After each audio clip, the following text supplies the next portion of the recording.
Hello students, તો ફરી પાછું તમારું બધાનું સ્વાગત છે તમારી બ્યુટીફુલ ચેનલ ડેલ્ટા ઈ હબની અંદર. અને આજે આપણે એક બીજું ખૂબ જ નાનકડું એવું ચેપ્ટર ન્યુક્લિયસ વિશે ચર્ચા કરવા જઈ રહ્યા છીએ. Again one of the smallest chapter of the 12th standard, અને આના કોન્સેપ્ટ બહુ ઓછા છે. MCQ 100% પૂછાય છે, પણ NCERT ના કોન્સેપ્ટ ભણો એટલે એકદમ ડન થઈ જશે. ક્લિયર?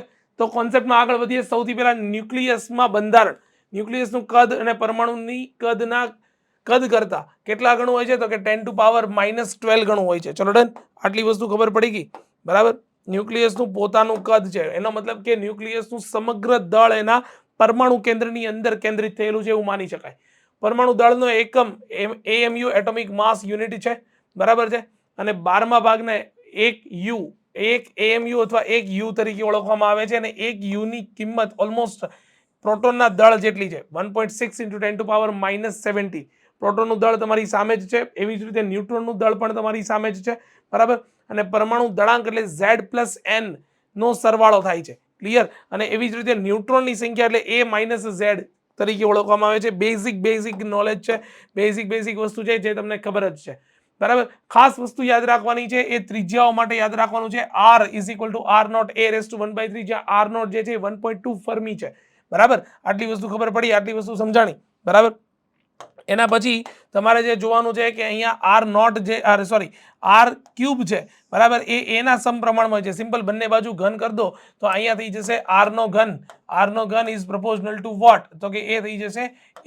ક્લિયર છે? આટલી વસ્તુ ખબર પડી. તો R નો ઘન એ એના સમપ્રમાણમાં હોય છે. અને ન્યુક્લિયસના દ્રવ્યની ઘનતા જે છે એ તમારે ખાસ યાદ રાખવી જોઈએ. અને એ છે તમારી પાસે કેટલી? તો કે એ ઘનતા છે 2.3 × 10⁻17 kg/m³ જેટલી ઘનતા છે. ચલો ડન. તો આટલી વસ્તુ તમારી ફિંગર ટિપ્સ ઉપર હોવી જ જોઈએ. ચલો ડન. નેક્સ્ટ, રેડિયો એક્ટિવિટી આ વખતે તમારા ચેપ્ટરમાં નથી. અને બંધન ઉર્જા માટે તમે એક વસ્તુ સમજી લો કે દળ અને ઉર્જા વચ્ચેનો સમતુલ્ય સંબંધ છે E = mc². બરાબર. જ્યાં m જે છે એ દળમાં થતો ફેરફાર છે. બરાબર. c પ્રકાશનો વેગ છે. બરાબર. અને 1 AMU = તમારી પાસે સીધું સિમ્પલ ઇક્વેશનમાં વેલ્યુ મૂકશો એટલે આન્સર આવી જશે 931 મેગા ઇલેક્ટ્રોન વોલ્ટ. અને ન્યુક્લિયસનું દળ જે છે એ m છે, અને પ્રોટોનનું દળ MP અને ન્યુટ્રોનનું દળ MN હોય. બરાબર. તો દળમાં ઉદ્ભવતી ક્ષતિઓ છે. બરાબર.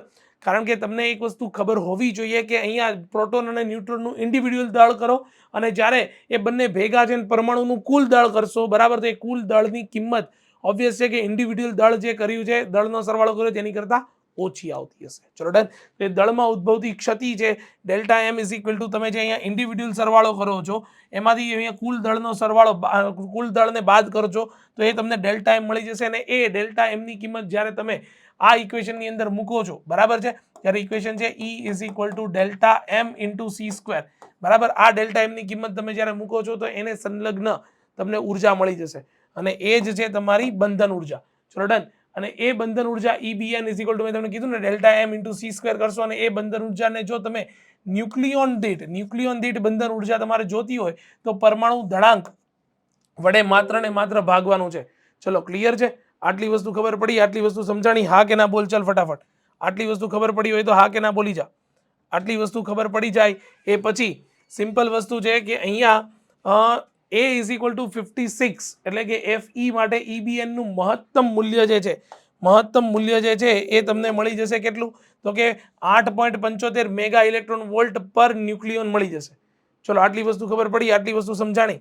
બરાબર. આટલી વસ્તુ ખબર પડી ગઈ હોય તો પછી એના માટે આગળ વધીએ તો A = 273 U માટે EBN નું મૂલ્ય જે છે એ મળશે 7.6 મેગા ઇલેક્ટ્રોન વોલ્ટ પર ન્યુક્લિયન. અને 30 પરમાણુ ક્રમાંક કરતા ઓછા દળો માટે અને 170 કરતા વધારે માટે EBN નું મૂલ્ય જે છે, એટલે કે તમારી જે બાઇન્ડિંગ એનર્જી છે, બાઇન્ડિંગ એનર્જીનું મૂલ્ય જે છે એ કેવું મળશે? ખૂબ જ નાનું મળશે. ચલો ક્લિયર છે? આટલી વસ્તુ ખબર પડી, આટલી વસ્તુ સમજાણી. તો EBN નું મૂલ્ય કેવું મળશે? સખત નાનું મળશે. ચલો એના પછી ન્યુક્લિયોન બળ જે છે એના વિશે જે વાત કરવાની છે. તો ન્યુક્લિયસની અંદર એ ન્યુક્લિયોનું બળ જે છે ખૂબ જ પ્રબળ હોય છે, કારણ કે એ બળ લાગે છે પ્રોટોન અને ન્યુટ્રોન વચ્ચે. બરાબર. અને બે ન્યુક્લિયોન વચ્ચે ન્યુક્લિયર બળ એ તેમની વચ્ચે કેટલાક ફેમ્ટોમીટર કરતાં વધારે ઝડપથી ઘટીને શૂન્ય થઈ જાય છે, બરાબર છે. મતલબ એની જે રેન્જ છે એ ફેમ્ટોમીટરના ક્રમની છે. ન્યુટ્રોન ન્યુટ્રોન પ્રોટોન પ્રોટોન કે પ્રોટોન ન્યુટ્રોન વચ્ચે ન્યુક્લિયર બળ લગભગ સમાન છે, બરાબર. એનો મતલબ કે બે પ્રોટોન બે ન્યુટ્રોન અથવા પ્રોટોન અને ન્યુટ્રોનની સરખામણીમાં જે ન્યુક્લિયર બળ છે એ બધા માટે કેવું લેવાનું છે? સમાન લેવાનું છે. આમ ન્યુક્લિયર બળ જે છે એ કોના ઉપર આધારિત નથી? તો કે ખાસ વસ્તુ સમજી લો, તમારા વિદ્યુત ભાર ઉપર આધારિત નથી. ચલો ક્લિયર. તો આટલી વસ્તુને જે છે એ હેશટેગ મારીને તમારે યાદ રાખવાની છે, બરાબર. આટલી વસ્તુ તમારે હેશટેગ મારીને યાદ રાખવાની છે. ચલો ક્લિયર છે આટલી વસ્તુ. હવે ન્યુક્લિયર બળ જે છે એ તમારે આલ્ફા બીટા અને ગામા ક્ષય જે છે એ આ વખતે તમારા સિલેબસની અંદર નથી, બરાબર. પણ ન્યુક્લિયર ઉર્જા જે છે એ 100% તમારા સિલેબસની અંદર છે, બરાબર. તો અહીંયા સિમ્પલ વસ્તુ છે a plus a is equal two b plus b ક્યુ. જ્યાં ક્યુ જે છે એ ઇઝ ઇક્વલ ટુ હોય, બરાબર. તો એમાં સિમ્પલ વસ્તુ છે કે આમાં ઉર્જા ઉત્પન્ન નહીં થાય, પરંતુ જો તમારી ક્યુની કિંમત ગ્રેટર દેન 0 માટે પ્રક્રિયા ઉર્જા ક્ષેપક છે, ક્ષેપક ડ નહીં ક, અને જો લેસ દેન 0 છે તો ઉર્જા શોષક છે. ચલો ડન. અને ન્યુક્લિયર પ્રક્રિયામાં વેગમાન, વિદ્યુતભાર ને ઉર્જાનું સંરક્ષણ થાય છે. હેશટેગ મારીને યાદ રાખજો, હેશટેગ મારીને યાદ રાખજો કે તમારું વેગમાન, વિદ્યુતભાર અને ઉર્જા આ બધાયનું સંરક્ષણ થાય છે. ચલો ડન. ક્લિયર છે. તો જ એટલા માટે તમને સામે કોઈ પણ એક પ્રક્રિયક અને નિપજ લેવામાં આવે તો એની પાછળનું વેગમાન અચળ થઈ જશે. પહેલા પ્રક્રિયા પછીનું વેગમાન અચળ, વિદ્યુતભાર અચળ અને ઉર્જા એ બધાયનું શું થશે? તો કે સંરક્ષણ થશે. ચલો આટલી વસ્તુ ખબર પડી ગયા પછી ન્યુક્લિયર રિએક્ટરની અંદર, બરાબર. ન્યુક્લિયર રિએક્ટર અગેઇન તમારા આ વખતે સિલેબસની અંદર નથી, બરાબર. અને એને સ્કીપ કરીએ તો ન્યુક્લિયર રિએક્ટરની અંદર જે પ્રક્રિયા થાય છે એ પ્રક્રિયામાં k ઇઝ ઇક્વલ ટુ 0. યાદ રાખી લો કે ક્યારેક આઉટ ઓફ ધ સિલેબસ ના કહી શકાય, પણ જો પૂછાઈ જાય, બરાબર. આ વખતે જ થયું હતું ને, આ વખતની જ એક્ઝામમાં થયું હતું, બરાબર.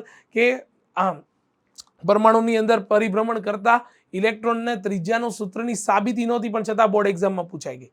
ચલો ક્લિયર છે.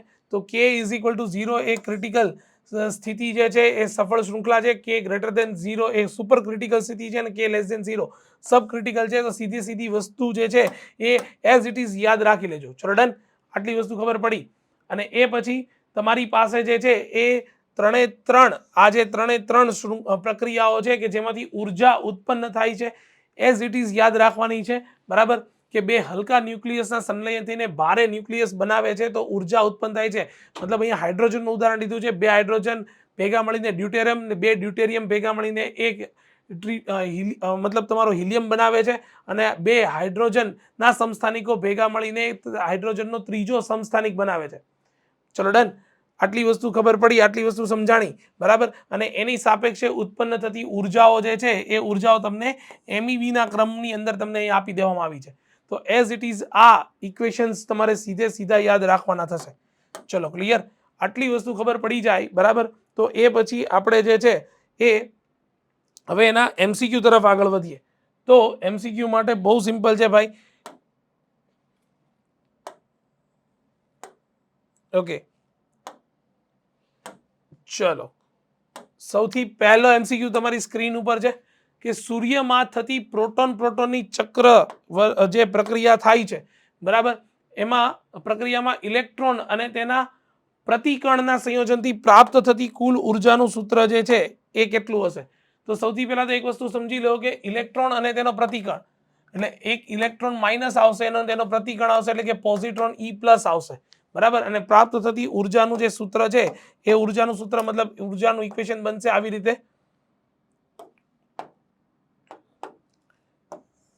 E plus E is equal two gamma plus 1.02 mega electron volt. ચલો ડન. આટલી વસ્તુ ખબર પડી. 1.02, બરાબર. આ એની પ્રક્રિયા છે, અને આટલી પ્રક્રિયા જે છે એમાં તમને સિમ્પલ શું પૂછ્યું છે કે ઉર્જાનું મૂલ્ય પૂછ્યું છે, કે ઉર્જાનું મૂલ્ય કેટલું હશે? તો સિમ્પલ તમને ઉર્જા કેટલી મળી? તો કે ભાઈ સાહેબ ઉર્જા આપણને મળી ગઈ 1.02 મેગા ઇલેક્ટ્રોન વોલ્ટ. સિમ્પલ આને જૂલની અંદર કન્વર્ટ કરી દો, બરાબર. 10⁶ કરીને ઇલેક્ટ્રોનના વિદ્યુતભાર વડે ભાગીને જૂલની અંદર કન્વર્ટ કરી દો, then you get that answer 1.632 into 10⁻−13 joule. Easy છે? ખબર પડે છે? હા કે ના બોલી જાઓ. ચલો, એકદમ ઇઝી ફોર્મની અંદર છે, કશું આમાં રોકેટ સાયન્સ છે નહીં. નેક્સ્ટ, 1 ગ્રામ દ્રવ્યને સમતુલ્ય ઉર્જા, સીધું સિમ્પલ ઇક્વેશન લગાડી દો. E is equal to delta M into C square delta M is equal to તમે આ જે છે એને તમે ડેલ્ટા એમ કહી દો 1 ગ્રામ કે જેને કિલોગ્રામમાં કન્વર્ટ કરીને સી વડે ગુણી નાખશો તો તમારો સીધો આન્સર આવી જશે 9 ગુણ્યા 10⁻13 જૂલ જેટલો તમારો આન્સર આવી જશે. ચલો આટલી વસ્તુ ખબર પડે, આટલી વસ્તુ સમજાય. નેક્સ્ટ તમને અહીંયા બે એલ્યુમિનિયમ અને ZN ઝિંકના ન્યુક્લિયસની ત્રિજ્યાઓ R1 અને R2 હોય તો R1 અપોન R2 નો ગુણોત્તર પૂછ્યો છે. ભાઈ સાહેબ મેં તમને હમણાં જે કોન્સેપ્ટ ક્લિયર કરાવ્યો એની અંદર મેં તમને એક વસ્તુ લખીને આપી કે R is equal two equation છે તમારી પાસે R0 a⁻1/3. હાના બોલી જા, હાના બોલી જા. ચલ હવે સિમ્પલ લોજિક છે કે તમારે R1 અપોન R2, R1 જે છે એ કોની ત્રિજ્યા લેવાની છે તો કે આ એલ્યુમિનિયમની ત્રિજ્યાને R1 લેવાની છે અને ZN ની ત્રિજ્યાને R2 લેવાની છે. પણ અહીંયા મને એક વાતનો સિમ્પલ જવાબ આપો કે અહીંયા R ઇઝ પ્રોપોર્શનલ ટુ શું થશે તો કે a⁻1/3 થશે.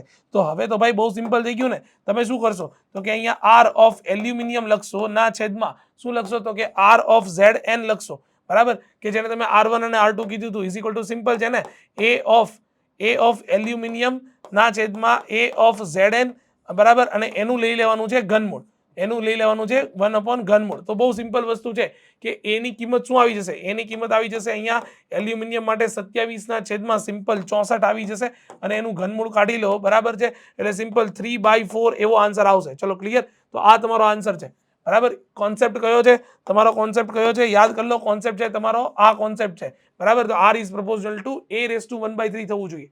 ચલો ક્લિયર છે, એકદમ ઇઝી છે, પણ તમારા કોન્સેપ્ટ લાગવા જોઈએ. આ ઇક્વેશન એટ એ ટાઈમ યાદ આવવું જોઈએ.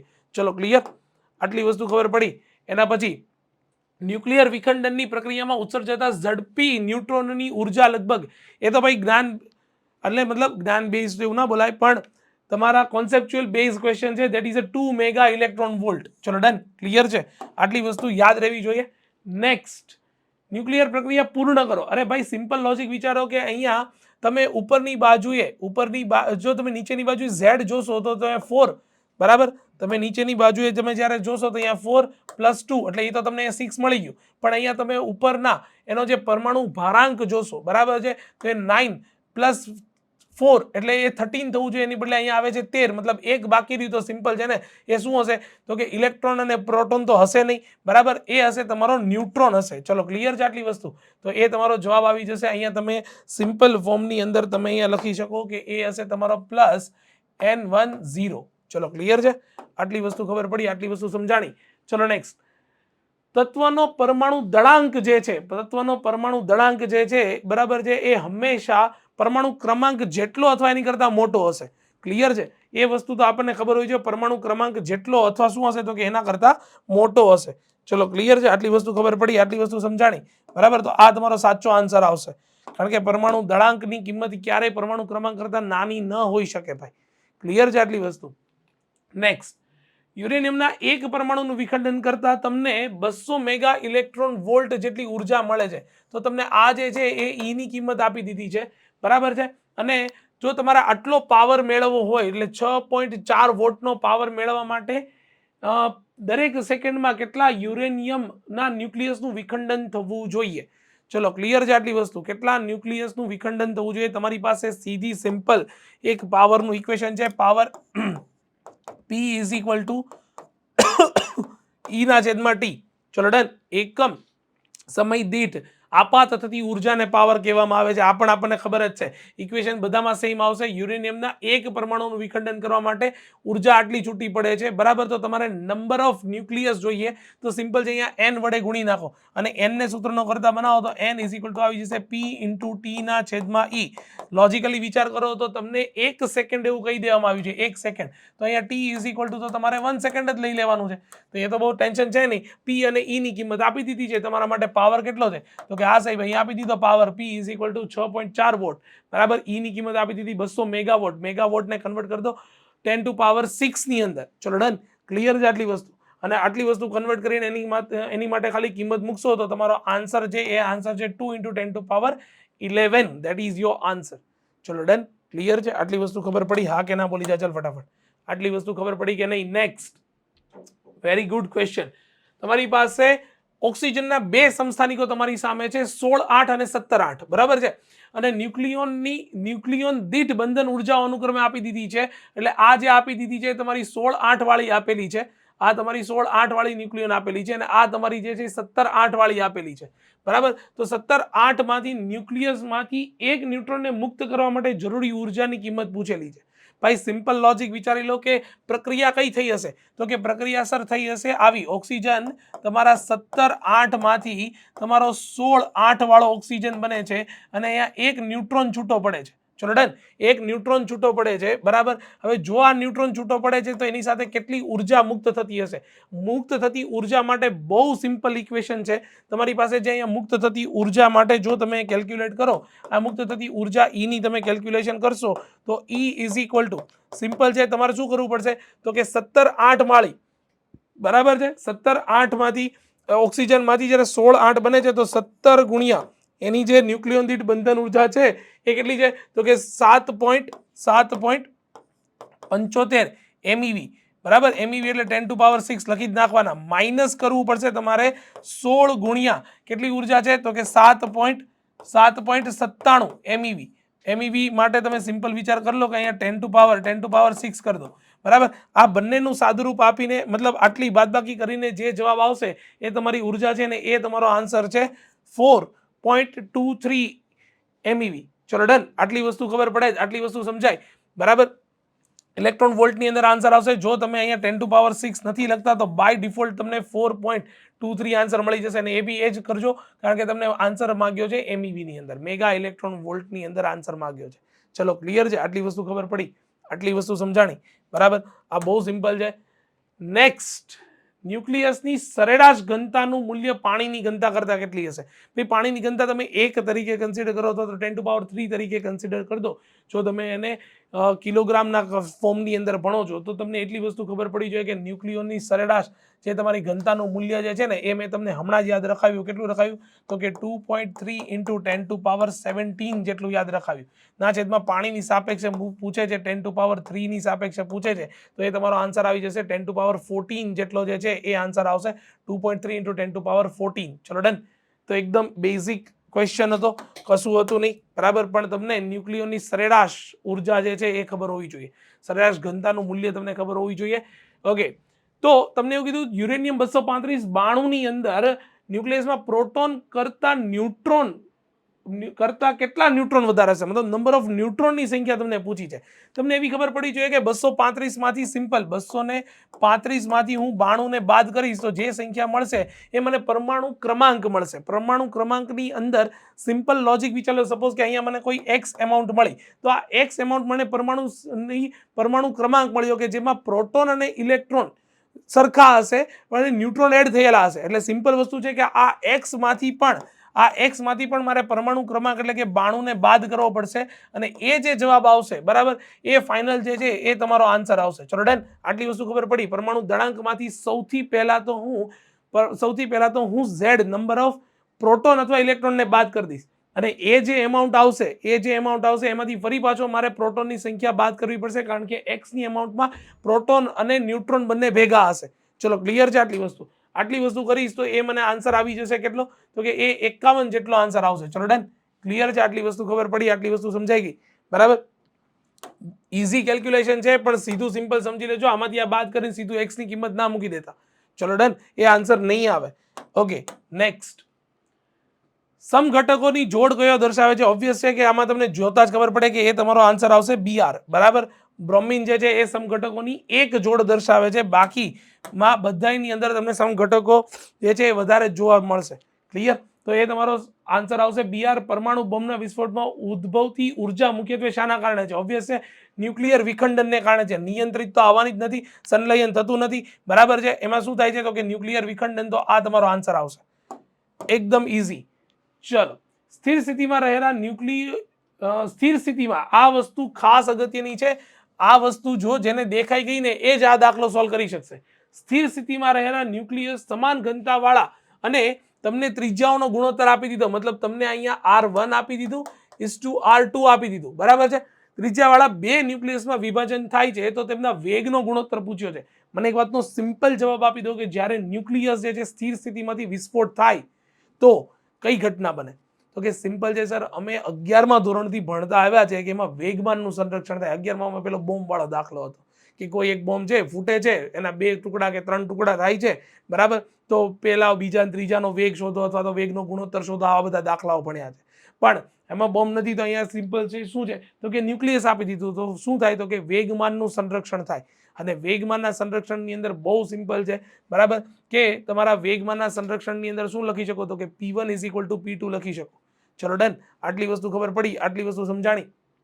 તો તમે જો અહીંયા તમે P1 = P2 લખો છો તો એની માટે ઇક્વેશન આવી જશે mv1 = ઇક્વેશન આવી જશે m1v1 = m2v2.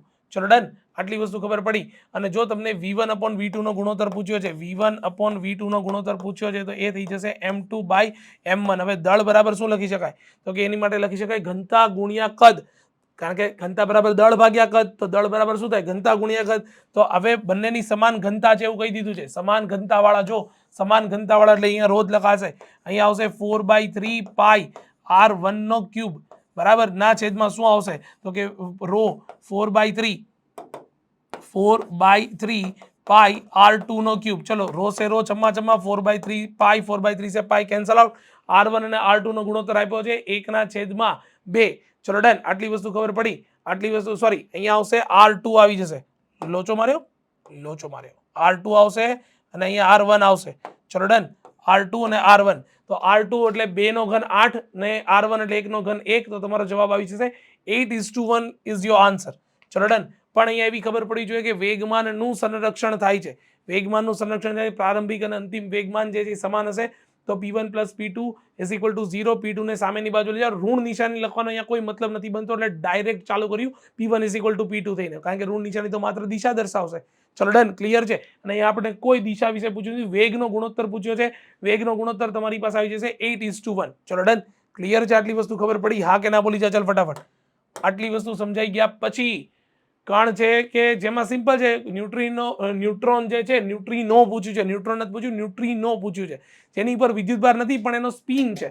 ચલો ડન, જ્ઞાન બેઝ ઇક્વેશન, વિદ્યુતભાર નથી પરંતુ શું છે તો કે સ્પિન છે. તો આ તમારો આન્સર આવી જશે.